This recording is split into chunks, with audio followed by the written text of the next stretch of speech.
Días a todos. Damos comienzo al sexto encuentro de la Cátedra Abierta de Seguridad Ciudadana y en esta oportunidad contamos con la presencia del licenciado Darío Danz, que va a seguir trabajando algunas cuestiones relacionadas a la criminalística. Y, y bueno, agradecemos la convocatoria, que sigan participando, que sigan escuchando, y le doy la palabra a Darío.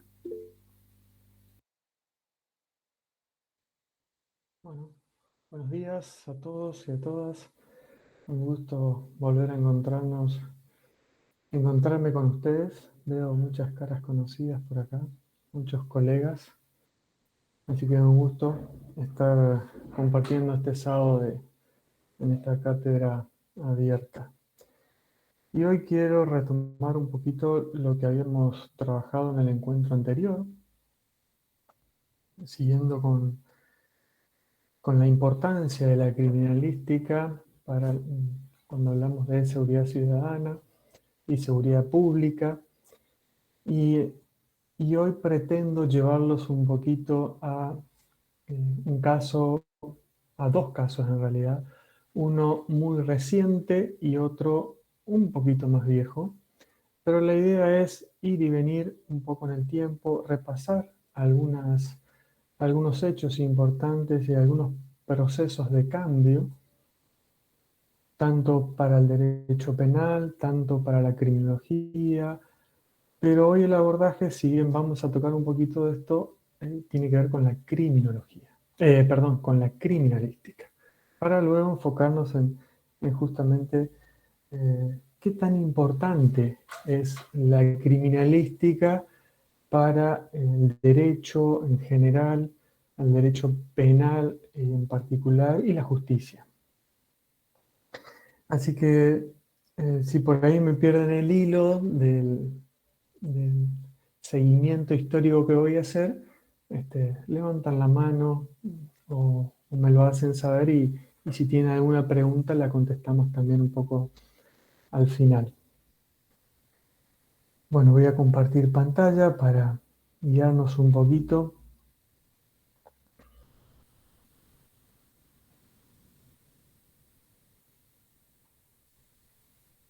Ustedes me dicen, me dan el ok si se ve bien, por favor.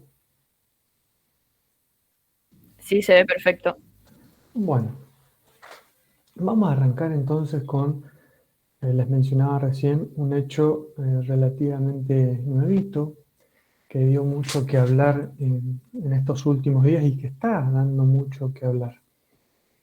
Y este hecho lo vamos a hablar hoy no para hacer un debate que tenga que ver con lo político o que tenga que ver con lo partidario, sino más bien eh, esto que me ha pasado particularmente a mí y que siempre me pasa cuando hay este tipo de hechos, cuando suceden este tipo de hechos, y seguramente a ustedes también. Yo justo ese día salí de viaje, así que nunca me enteré. Recién al otro día, mirando un poco Twitter, me empiezo a enterar de lo que había pasado. Y la pregunta que siempre me hacen es, ¿y vos qué sabes del tema? ¿Qué estás opinando? ¿Qué opinás? ¿Qué es lo que pasó? Y esa pregunta, si yo me enteré a las 7 de la mañana de lo que había pasado, esa primera pregunta fue a las 8 o 9 de la mañana. Yo para eso lo único que había visto era un poco de Twitter y nada más. Y entonces le contesté a la persona y la verdad que tengo pocos elementos, pocos hechos como para dar una opinión. Bueno, pero ¿qué opinás? ¿Qué pasó? Y no, la verdad que no te puedo dar una opinión eh, concreta de qué es lo que pasó, porque conozco muy poco. Y automáticamente en el transcurso de toda esa mañana me llamó la atención, sí, bueno, lo que siempre ocurre, ¿no? En las redes sociales y en las charlas de café o de mate, opiniones personales de las más variadas, y que en estas circunstancias también aparecen muchos Sherlock Holmes y muchos investigadores del tipo Seisai, Pero lo que me llamó poderosamente la atención, ¿sí?, es de muchos colegas dando opiniones eh, muy tomadas de los pelos, con muy pocos datos. Y a ver, no quiero decir que no podemos opinar sobre el caso. Por supuesto que podemos dar una opinión personal sobre qué es lo que nos parece, pero, y teniendo en cuenta sobre todo esta situación que estamos viviendo en el país y esta grieta y que nos está haciendo sangrar, parece, como sociedad, tener más que nada, sobre todo cuando nos preguntan, cuando la pregunta es, vos qué sabés del tema, ¿sí? Vos que sos profesional en esto, ¿qué opinás? En general, y esta salvedad siempre la hacemos en la cátedra, digo, en las aulas de la facultad, toda opinión, vamos a respetar toda opinión, pero sobre todo es más respetable una opinión que tiene un fundamento, cuando hablamos desde la formación universitaria, ¿no? Después, una charla de café, cada uno puede dar su opinión, lo que le parece, si le gusta o no le gusta, pero cuando pretendemos dar una opinión profesional, de ahí tenemos que tener cuidado y buscar un fundamento, porque si no, damos una opinión profesional que en realidad más que profesional es personal. Y esto no solamente hablando de los criminalistas, ¿no? Esto en realidad es para cualquier profesión. Pero bueno, quería arrancar por este caso, porque después al final vamos a volver a hablar de esto y lo vamos a llevar en el tiempo hacia otro lugar. Ahora vamos a enfocarnos en un caso un poquito más viejo. Este caso data de 1757, es el caso de Damiens, que está relatado en Vigilar y Castigar, de Michel Foucault. Creo que es el primer capítulo que habla del cuerpo de los condenados, el suplicio. Y ustedes que ven aquí, en esta representación de esta condena pública a Damiens, una plaza pública, un escenario ahí de madera, un patíbulo, frente a la puerta principal de la iglesia de París. ¿Y quién fue Damiens? Damiens, bueno, antes de entrar en el caso particularmente, vamos a contextualizar. Allá por siglo XVIII está instalado esta suerte de condena a algunos tipos de delitos, pero que se viene instalando ya desde el siglo XII, siglo XIII, con ese proceso que se denominó la Inquisición, que apareció con la Iglesia, pero que después los estados fueron tomándolo, y esos estados-nación, que empezaron a adquirir poder, ¿sí? Al poder en lo que se refiere a los conflictos sociales y en lo que se conoce como la confiscación del conflicto, y en esta suerte de capacidad apropiarse de esta capacidad para repartir dolor. Y es en el siglo XVIII donde se produce justamente o se empieza a producir a mediados del siglo XVIII y a principios del siglo XIX, un cambio en lo que respecta a la justicia y el derecho penal y al proceso penal. Algunas de las cuestiones ya las hablamos en el encuentro anterior, cuando, ¿se acuerdan?, referíamos a los medios de prueba, ¿no?, y a las formas de probar y con qué contaban en esa época. Ahora hacemos un repaso un poquito más rápido de eso, para instalar justamente este cambio, que ocurrió en 80 años. 80 años para nuestra época, para producir un cambio tan drástico, quizás no es no sea relevante, pero para aquella época, en un periodo histórico, fue muy corto el tiempo, ¿sí?, para pensar este cambio. Y se pasó de perseguir el daño, ¿sí? En esa época se perseguía el daño y se pasó a perseguir la infracción, ¿sí? El daño fue reemplazado por la infracción a una norma. La víctima fue desplazada, es decir, para ponerlo en un ejemplo, ¿sí? Alguien robaba una vaca, se producía el daño, la víctima lo que perseguía era que la reparación de ese daño, el victimario en este caso se convertía en un deudor, ¿sí? A partir de este proceso de cambio y con las normas ya, el daño ya no se persiguió más el daño, sino la infracción a la norma. La víctima fue desplazada por estos estados-nación que se apropiaron del conflicto, y el victimario o el reo de deudor pasó a ser un medio de prueba, ¿sí? Como lo comentábamos en el encuentro anterior, un medio de prueba que a partir de la tortura se trataba de conseguir la confesión, ¿no? Bueno, este más o menos fue este proceso muy simplificado, ¿no? De cómo pasó cómo se cambió este proceso penal. Y bien, y este caso es paradigmático en la historia del derecho penal y el proceso penal porque cuenta el caso de Damiens, que presento este caso justamente porque es muy conocido en la historia. No quiero hacer una comparación con lo que pasó acá en la Argentina hace unas cuantas semanas. Simplemente lo tomo como caso muy conocido, y que si ustedes lo buscan lo van a encontrar, lo pueden leer en Vigilar y Castigar. Foucault hace eh, una descripción extraordinaria del caso. Uno puede hasta ver, hasta oler, sentir el calor del fuego con la descripción que hace Foucault del suplicio de Damiens.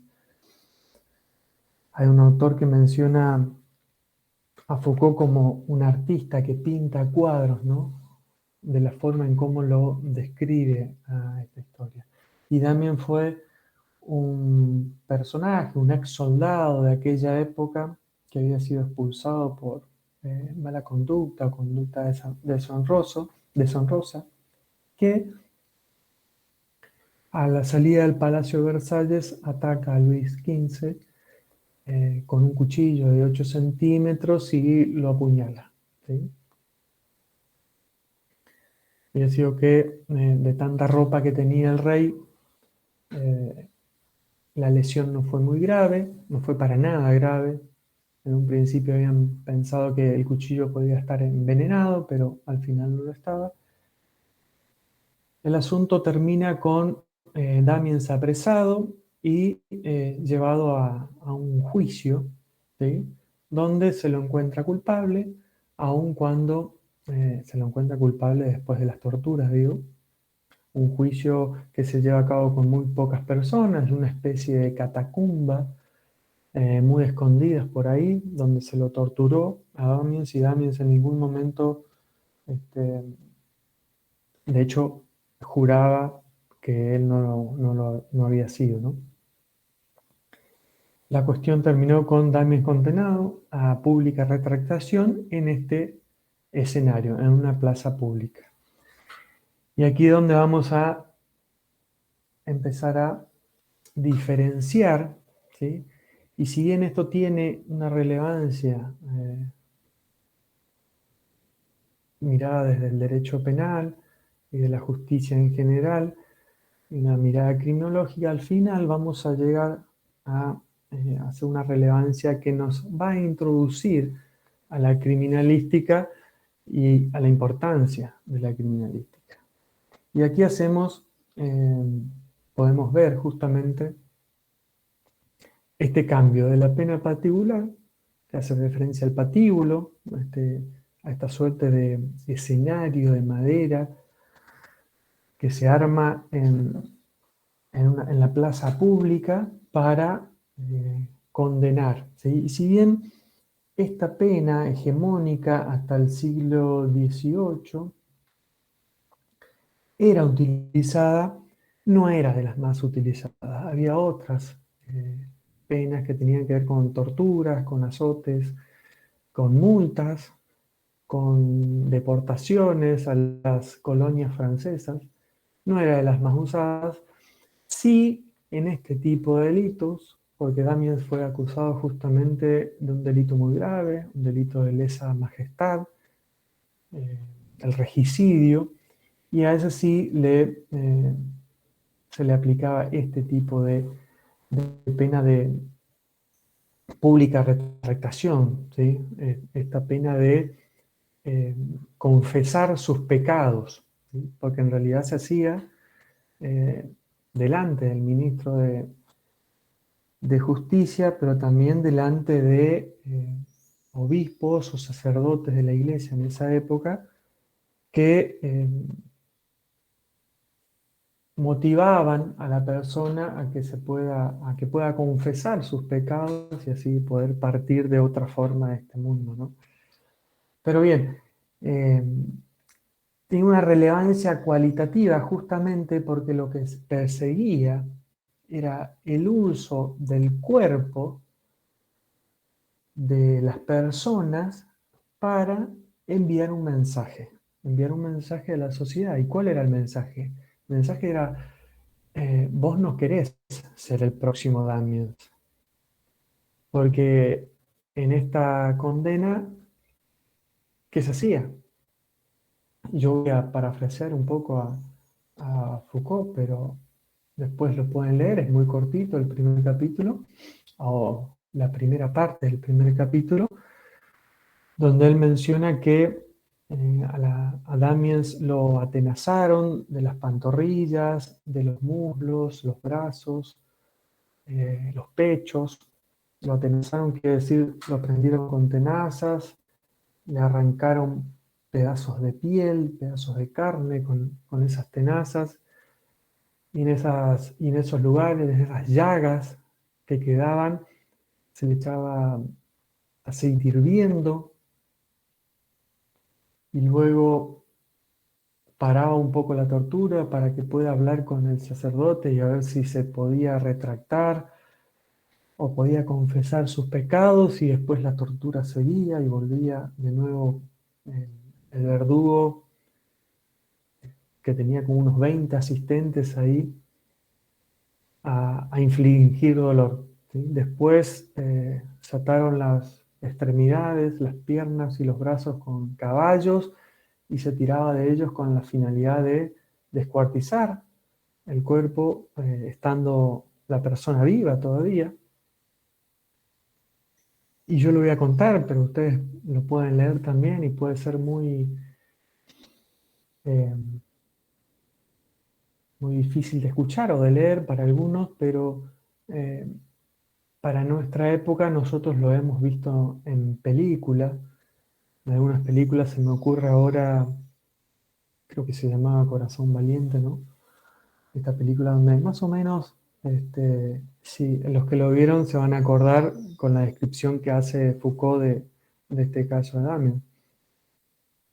El asunto es que este hecho termina con, bueno, después los 4 caballos no pueden descuartizar, y se suman 2 caballos más y se rasgan las carnes, pero tampoco se produce el descuartizamiento y le alcanzan un hacha al verdugo para cortar los tendones hasta que al final se logra separar las extremidades del tronco y se tira todo al fuego y se reduce a cenizas para después esparcirlas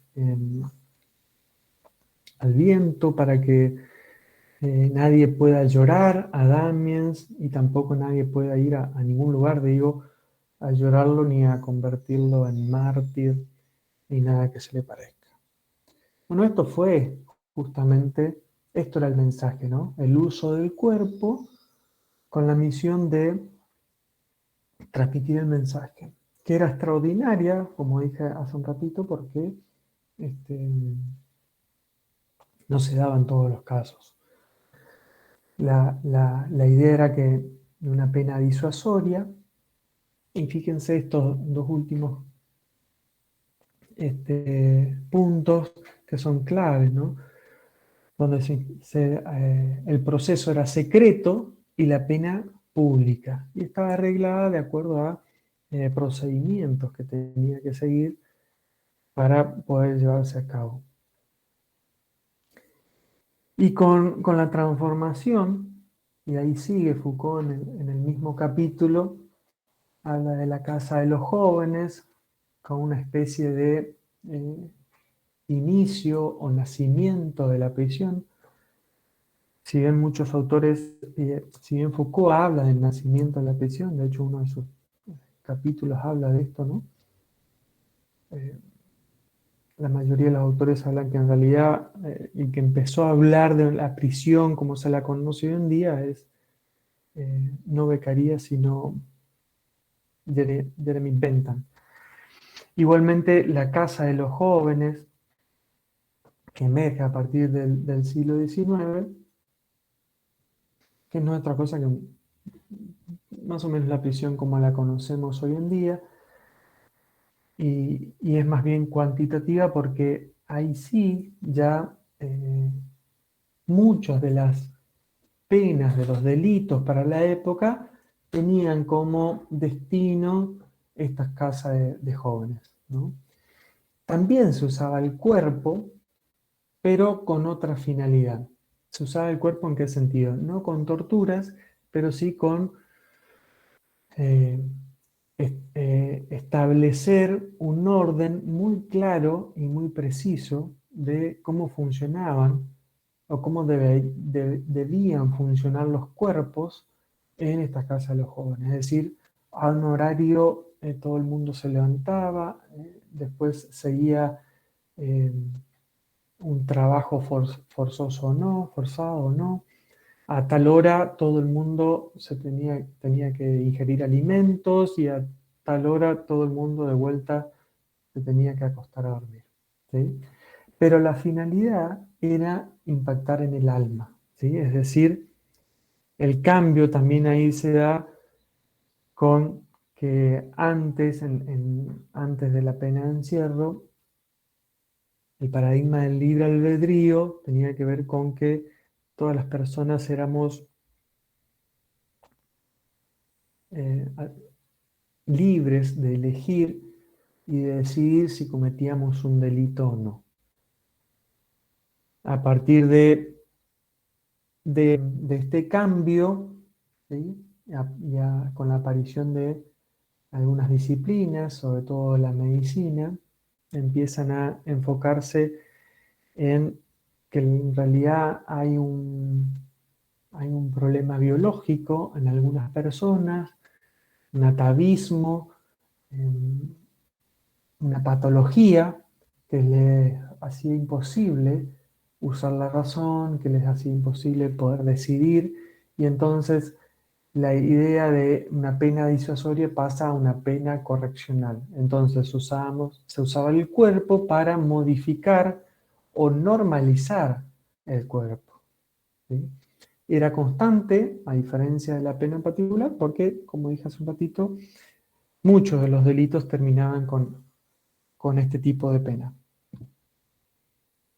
Y acá ya también el proceso es público, pero la pena secreta, es decir, una vez que se encerraba a las personas en esos lugares, ya no lo podíamos ver, qué se hacía ahí adentro, ¿sí? Y acá es donde aparece la clave de estas disciplinas con un método, ¿sí? Observar, examinar y aplicar sanciones o tratar de normalizar los cuerpos, ¿sí? Entonces pasamos de un proceso donde no había ninguna disciplina y lo que se hacía, el cuerpo se lo utilizaba como medio de prueba, a otro tipo de proceso donde empiezan a aparecer algunas disciplinas que funcionarían como, vamos a utilizar por ahora la palabra auxiliar, que la vamos a retomar en un momento, del proceso penal.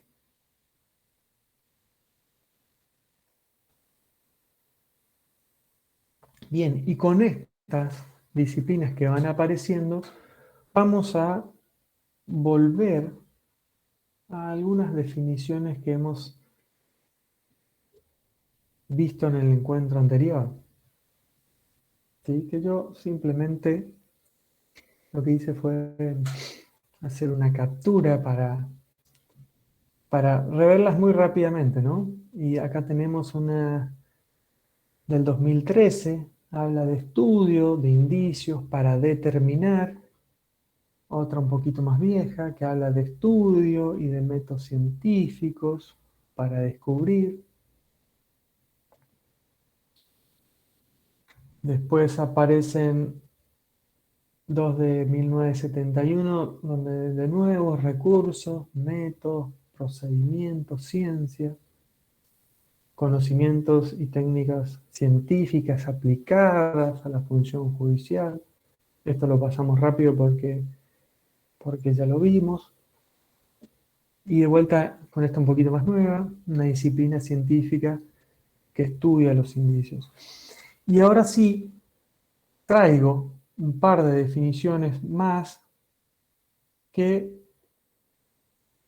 todos las hemos leído, todos los que estudiamos criminalística, la hemos leído en alguna vez y la hemos repetido.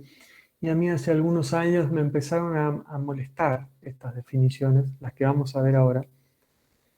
Y les voy a pedir a ustedes que, a ver si coincidimos, que escriban o que activen sus micrófonos, a ver si a ustedes les molesta lo mismo que me molesta a mí de estas dos definiciones. O sea que les voy a dar un tiempito para que las lean, yo no las voy a leer, y a ver si coincidimos en esta molestia. Una es de 1982 y la otra es de 1960, pero como estas hay varias, de hecho aparecen en algunos códigos, algunos artículos también que utilizan estas palabras que a mí me empezaron a molestar hace algunos años y que tiene que ver con el tema central que queremos ver hoy, que es la importancia de la criminalística para los procesos judiciales. A ver, ¿quién se anima a escribir o a activar el micrófono? Los que A ver si escriban, pues, coincidimos. los puedo leer, ningún problema. Bueno, gracias.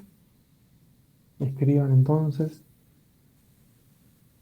A ver, ¿qué les suena raro de estas definiciones o de estos conceptos? Raro, en realidad no es raro, sino esta sensación de molestia. Como criminalista que soy, digo, ¿no? Vamos, anímense. Hablen ahora. No los vamos a torturar ni nada por el estilo. ¿Quién se anima? Si no, lo tengo que decir yo y va a quedar como que tengo la verdad absoluta y no quiero eso. Vamos a debatir un poquito. Dice Yamina de que sea tratada como una disciplina auxiliar ligada al derecho penal. Repetime el nombre, por favor, de la persona. Yamina. Yamina coincide conmigo. Exactamente, esa es la molestia, ¿no? Ciencia penal auxiliar y disciplina auxiliar del derecho penal. De hecho, en algunas definiciones de perito también aparece como ese profesional que auxilia al juez. No sé si se acuerdan de esto algunos. Esto es primer año de la carrera, ¿no? Y eso es justamente la molestia. ¿Somos auxiliares? Reveamos un poco estos dos casos, ¿no? Que ya vamos a volver. El caso de Damiens, cómo fue tratado y cómo está siendo tratado este otro caso del de CFK. ¿Sí? Y ahora les pregunto, ¿no? No sé si los demás coinciden con Yamina y conmigo, pero si coinciden, les preguntaría ahora, ¿qué otra palabra que no sea auxiliar podríamos usar, o se les ocurre que podríamos usar para vincular la criminalística con el derecho, con la justicia, con el derecho penal o el derecho en general, el derecho civil, el derecho laboral? ¿Qué otra palabra se les ocurre que podemos usar para vincular? ¿Sí? A ver, esta es más difícil, pero...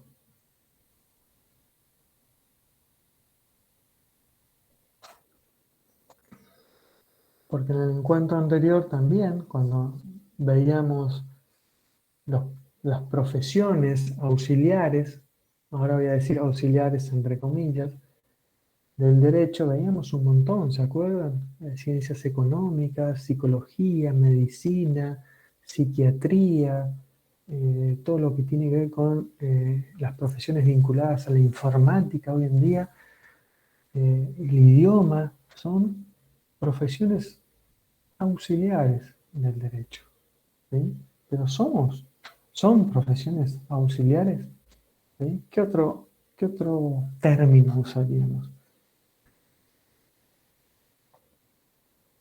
Y si no se les ocurre nada, yo propondría llevar este, este caso de, del atentado a la vicepresidenta eh, a 1757.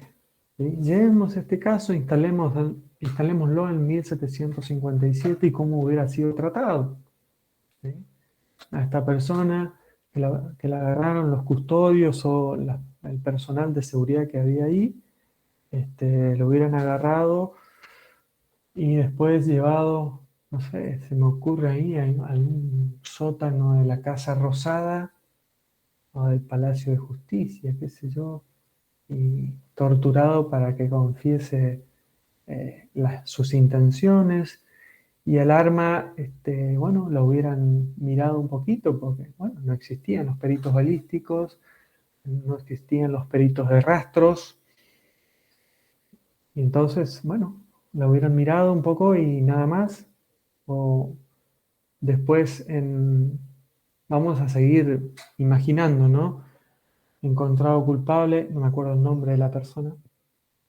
Encontrado culpable, se me ocurre que ahí frente a la iglesia catedral de la ciudad de Buenos Aires hubieran armado una especie de escenario y estaría ahí la persona encadenada y usarían el arma para esta arma, digo, esta versa para infringirle dolor.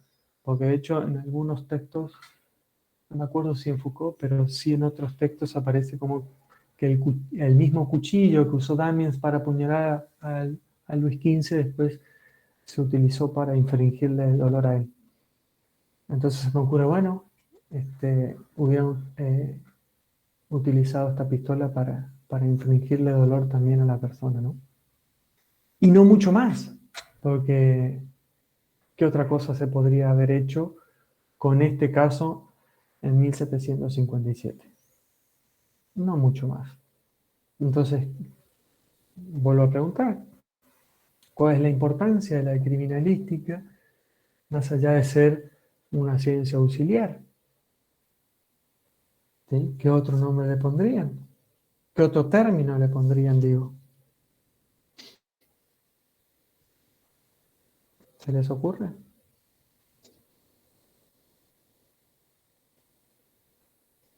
Porque cuando pensamos también, ahora vamos a hacer la inversa. Vamos a tratar de traer el caso de Damiens de 1757 al 2022. Vamos a traerlo acá. ¿Qué hubiéramos hecho? Teniendo la criminalística como una disciplina científica con objetivos bien claros, ¿qué podríamos hacer con el caso de Damiens? ¿Sí? Bueno, como objetivo fundamental de la disciplina científica, tratar de demostrar de una manera técnico-científica la existencia del hecho. Dice Yamina, una ciencia independiente y autónoma, pero complementaria del derecho penal. Independiente, autónoma, complementaria, sí, puede ser, sí. Eh, sí, es posible. Pero solamente Yamina está en el aula, están en la clase. Vamos, piensen un poquito a ver qué otra. Porque este es interesante en el sentido de cambiar la mirada que nosotros mismos tenemos de la criminalística. ¿Sí? Ahí quiero ir yo. ¿A qué mirada tenemos nosotros mismos de nuestra profesión? ¿Cómo nos vemos nosotros mismos de nuestra profesión? Porque esa es la actitud que asumimos a la hora de ir a tribunales y sobre todo, piensen, si es que a algunos ya no les pasó, pero les va a pasar, les aseguro, con todo este cambio procesal que hay de la oralidad, vamos a tener que ir a pararnos delante de las personas involucradas y hablar. Y la actitud nuestra es clave para demostrar cuán importante es la criminalística en la administración de justicia. Entonces, siguiendo con esto, ¿no? Trayendo el caso de Damiens al 2022. Bueno, demostrar la existencia de un hecho, determinar fenómenos y reconstruir los mecanismos con los que se sucedieron los hechos, señalando instrumentos o objetos y demás, aportar pruebas, siguiendo, por ejemplo, teniendo en cuenta los principios de la criminalística, establecer bueno, principio de uso, cuál fue el objeto o el agente mecánico, químico, físico, eléctrico, biológico que se utilizó para cometer este delito. Y en este caso, el cuchillo, ya tenemos ya el elemento. Y a ver qué intercambios encontramos. ¿Qué intercambios podemos encontrar? Intercambio entre el autor y la víctima. Para este caso quizás no. Pero sí entre, por ejemplo, intercambio entre el autor y el medio empleado. ¿Sí? Es decir, entre cuchillo y el autor.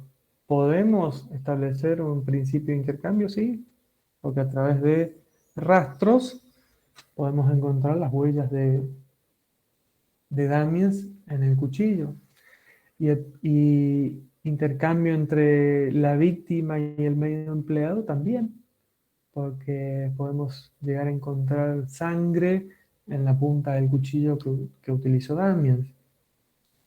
Intercambio de la víctima con la escena, también, porque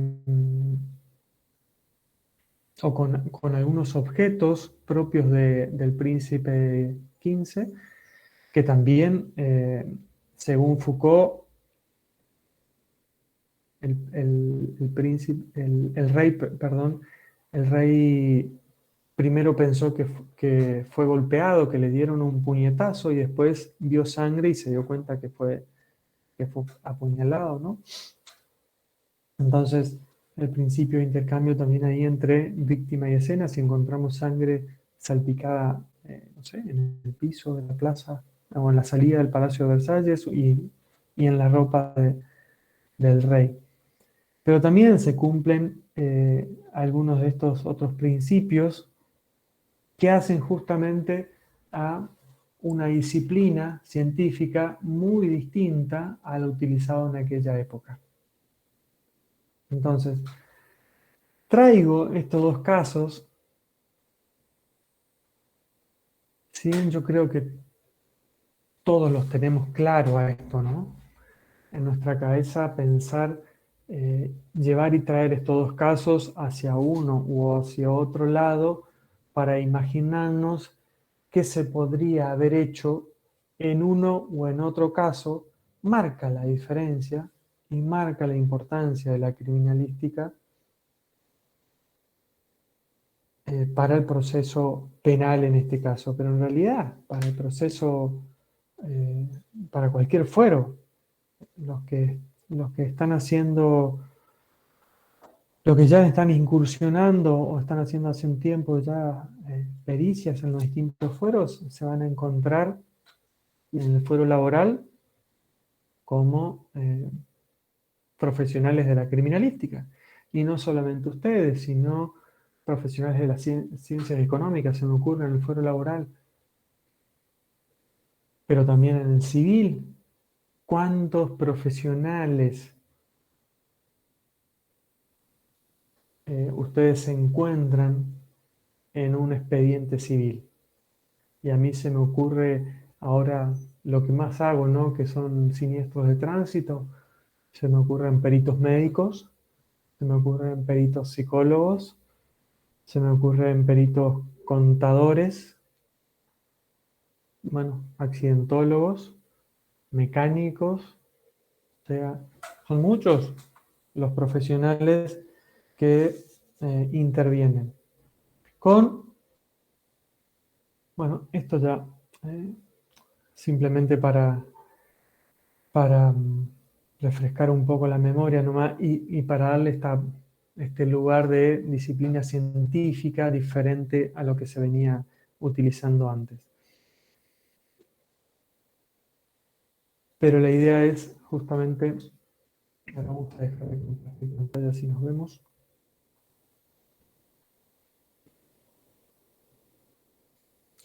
La idea de este encuentro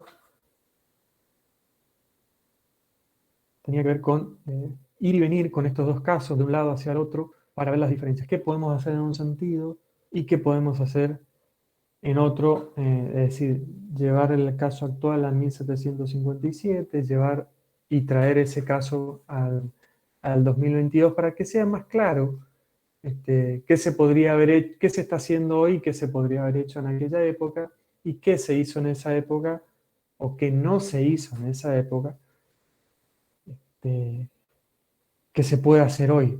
Y de ahí radica la importancia de la criminalística. ¿Sí? Hoy hablaban de una disciplina complementaria. A mí se me ocurrió en un momento una disciplina que hace de soporte, pero más que nada creo que es trascendental la criminalística hoy día en todos los procesos judiciales, hablando de la justicia en general. Porque no se me ocurre otra forma de descubrir la verdad que no sea a través de, en general estoy hablando, ¿no? Por supuesto que puede haber casos, muchos casos de hecho, que se pueden utilizar otros medios de prueba, por supuesto que sí. Pero la grandísima mayoría yo creo que actúan profesionales que son incorporados a las causas a través de, como medio de prueba. Entonces, más que una complementación o un soporte, yo digo, y estoy convencido de que es una herramienta fundamental que tiene la justicia, ¿sí? Herramienta clave, trascendental y que debemos nosotros apropiarnos de ese concepto y actuar a partir de ahí. Porque si nosotros le queremos dar la importancia que tiene o que nosotros creemos que tiene, para eso tenemos que creernos, ¿no? Que somos importantes dentro de los procesos judiciales, nosotros tenemos que buscar ese lugar. No nos van a dar si nosotros no nos creemos. ¿Sí? Y esa es la idea que quería conversar hoy, ¿no?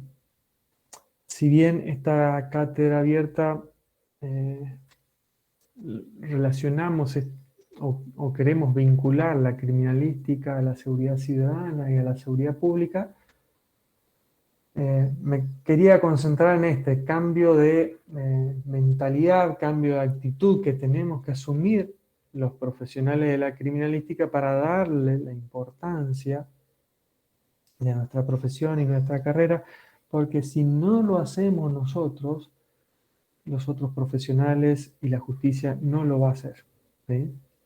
Por lo menos a mediano plazo. No lo va a hacer por sí sola, digo. No sé si alguien quiere hacer algún comentario, si está en desacuerdo conmigo, lo pueden decir tranquilamente. A partir de ahora me gustaría escucharlos un poco a ustedes, o bueno, o contestar preguntas. Ahora ya puedo leer algunas preguntas acá en el chat.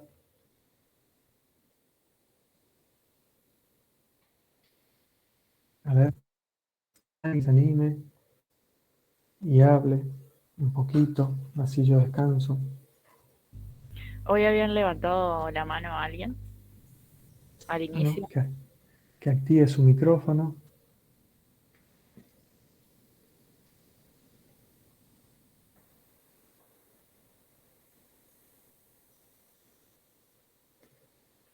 Yo a la hora de pensar este encuentro, me fijé un poquito las personas que están inscritas en esta cátedra abierta, vi muchos profesionales de la criminalística, por eso la abordé de esta forma, pero pensando en aquellas personas que por ahí eh, no están tan vinculadas con la criminalística, sino más bien a la seguridad pública y a la seguridad ciudadana, creo que también, creo yo, que también pudieron apreciar la importancia de la criminalística en este sentido, ¿sí? Sobre todo por, eh, si revisamos, em, si revisamos otros casos, y que hay muchísimos casos en la historia de la investigación criminal, antes de la etapa científica, digo, donde muchas veces se condenaba a inocentes por el solo hecho de estar presente en el lugar del hecho, ¿sí? De Ahí hay, hecho, perdón, sí, ahí vi, ya termino la idea y leo el mensaje de Tamara, gracias. dale. Este, digo, ¿no? Personas condenadas inocentemente o que fueron encontradas en el lugar y bueno, o fueron tomadas de forma errónea o bueno, como chivo expiatorio o como perejiles. Quería mencionar justamente algo que está en el caso de Damiens, que él menciona en una de las veces que pudo hablar cuando era torturado, que a él lo agarraron o él está ahí siendo torturado por el simple hecho de haber estado a la salida del Palacio de Versalles, pero que él no fue. Y de hecho, si queremos seguir jugando un poco, y esto también lo quería decir, vieron que hoy en el imaginario social y en las redes sociales uno mucho ve y percibe el descreimiento que hay de la justicia, ¿sí? Y también ahora un descreimiento que hay en los profesionales que investigan este tipo de hechos. Se me ocurre, ¿no? Jugar un poco con la imaginación y empezar a cuestionar a Foucault, ¿sí? ¿Realmente fue Damiens? Primero puedo llegar a preguntarme, ¿realmente hubo un atentado contra el rey? ¿No habrá sido autoinfligido? Porque el rey tenía una muy mala reputación, una muy mala imagen, tenía imagen negativa en las encuestas de las consultoras de la época, ¿sí? Entonces, jugando un poco, podríamos decir, podría haber sido autoinfligido y agarrar un chivo expiatorio para, bueno, condenarlo públicamente y generar todo ese espectáculo que para la época era muy llamativo y muy sorprendente. Un historiador, leí por ahí, un historiador errante, un historiador viajero que se sorprendió justamente del espectáculo porque la gente se quedaba en la plaza. Sobre todo me imagino al ver al verdugo tomar el hacha que le pasaron para cortar a hachazos, digo hachazos, los tendones de Damián para que los caballos al final puedan arrancar las extremidades del torso, ¿no? Y bueno, este historiador decía, es sorprendente que la gente se siga quedando al ver este espectáculo. Entonces, ¿realmente ocurrió el atentado? ¿Qué pruebas hay? ¿Sí? Es la palabra del rey, la palabra del ministro de Justicia, es la palabra de quién es más. ¿Hubo testigos del hecho? Pero jugando un poquito, ¿no? Bien, ahora sí, vamos a leer algo acá, que alguien... Carlos Crudeli.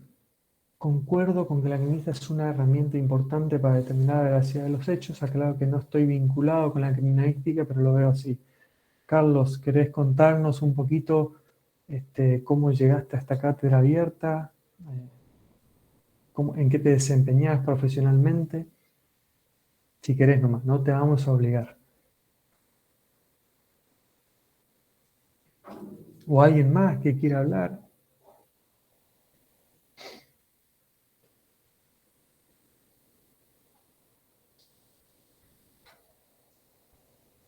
Vamos, anímense. Hay gente con experiencia acá para hablar sobre todo me interesa esto de,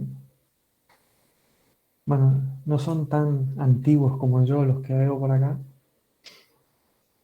pero sí también yo lo estoy viviendo a este cambio en lo procesal que mencionaba hoy, ¿no? Donde pasamos de ir a buscar los expedientes papel,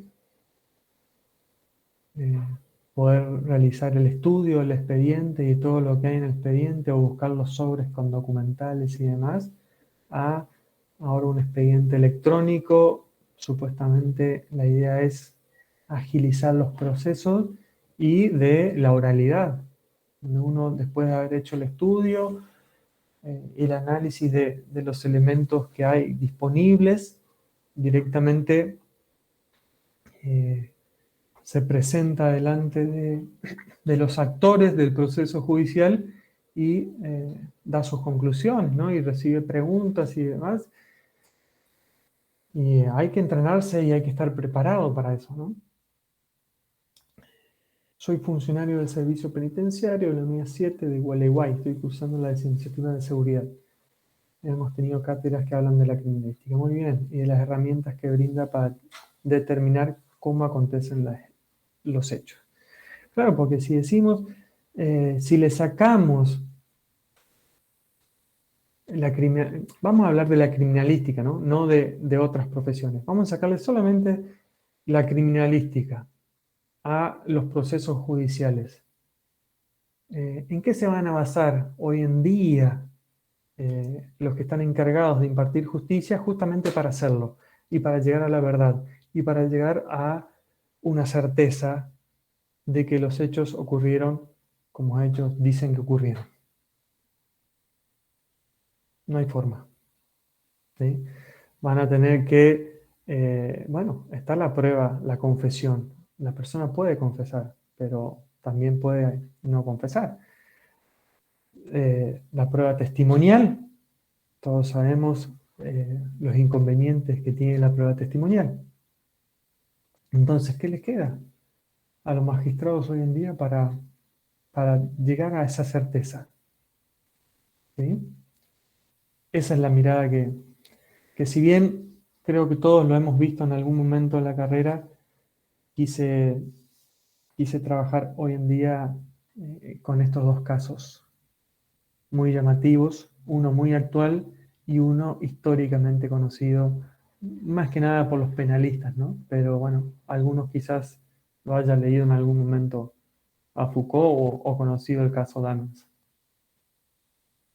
Bien, ¿alguien más que quiera aportar algo?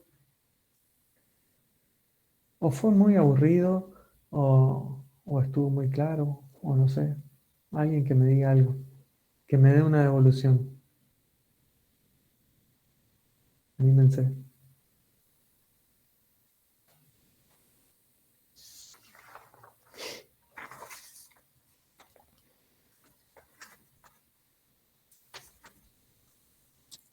¿No? ¿No hay preguntas? ¿Nadie quiere hablar? ¿Nadie quiere tomar la palabra? Bueno, hasta aquí era la presentación que quería darles hoy y repetir esto último, ¿no? Que lo vengo diciendo desde que vengo conversando con colegas de todo el país, cuando en alguna que otra provincia se empieza a instalar los colegios profesionales. Sobre todo cuando empezamos a ejercer la profesión, tenemos que empezar a buscar nuestro lugar y por ahí desplazar a otros profesionales que ahora están ocupando el lugar. Y lo que digo siempre en estos casos es, si nosotros nos quedamos sentados en nuestra casa esperando que nos vengan a buscar, nos vamos a cansar de esperar. Nosotros tenemos que salir a mostrar la importancia de la criminalística en los procesos judiciales y a tomar el lugar que nos corresponde, ya no como auxiliares, sino como una herramienta clave, una herramienta fundamental de los procesos judiciales, en cualquiera de los fueros. ¿Sí? Esa es la idea que quería dejar instalada, si bien algunos ya seguramente la tenían, y sobre todo el cambio de actitud, ¿sí? De nosotros como profesionales criminalísticos, ya no auxiliares. No quiero leer más ni escuchar más esa palabra, auxiliar. No sé, me molestaba a mí, no sé si a ustedes también, pero a mí me molestaba. Bueno, gente, hasta acá llegué yo. Si no hay preguntas, si no hay dudas, si no quieren agregar algo más, hacer una acotación, no sé, Tamara. Sí, si no tienen preguntas, nada de eso, les damos las gracias. Gracias, Darío, por la clase. Muy claro todo. Y nos encontraremos el mes que viene en el séptimo encuentro, en donde va a estar el doctor Barrios nuevamente. Y les agradecemos a todos por la participación. Recuerden que todo el material lo estamos subiendo al aula virtual, así que si quieren pasar por ahí y descargar y participar de los trabajos prácticos, bienvenido sea. Y cualquier consulta nos pueden escribir. Bien, Muchas gracias. gracias. Bueno, me despido. Les agradezco por la atención, por la participación. Gracias, Germán.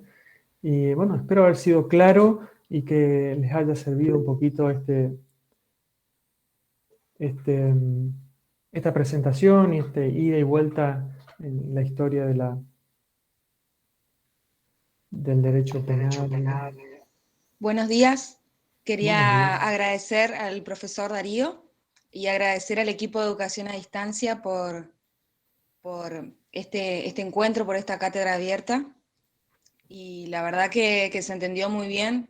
Me pareció muy buena la comparación. Yo que me he leído Vigilar y Castigar de Michel Foucault y lo estoy trabajando ahora en mi tesis, le diste una vuelta de rosca que me pareció interesante.